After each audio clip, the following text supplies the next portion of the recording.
संस्कृत भाषा के प्राचीन ग्रंथों में विशेषकर पुराण साहित्य में हमें तत्कालीन या प्राचीन विश्व के भूगोल का बहुत सुंदर वर्णन मिलता है।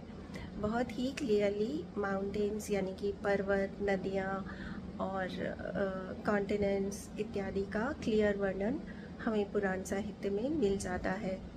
इन्हीं में से एक वर्णन मिलता है शक द्वीप का। शक द्वीप संस्कृत भाषा का शब्द है।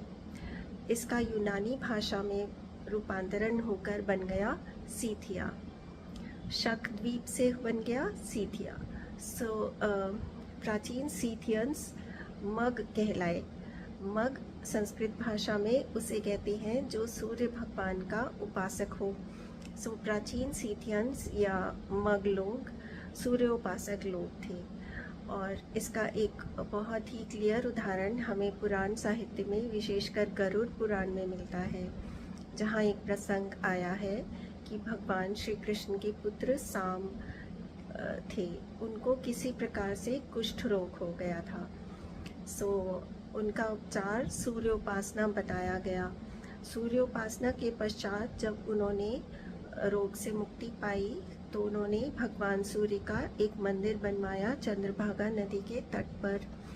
किंतु जब मंदिर की प्राण प्रतिष्ठा का समय आया तो कोई सूर्योपासक पुरोहित भारत में उन्हें नहीं मिला, जिसके बाद उन्होंने शक द्वीप या मग द्वीप से सूर्योपासक पुरोहित को बुलवाया था। और मग पुरोहित ने भगवान सूर्य के उस मंदिर की प्रतिमा की प्राण प्रतिष्ठा की, जिसके बाद संभवतः वह यहीं रह गया।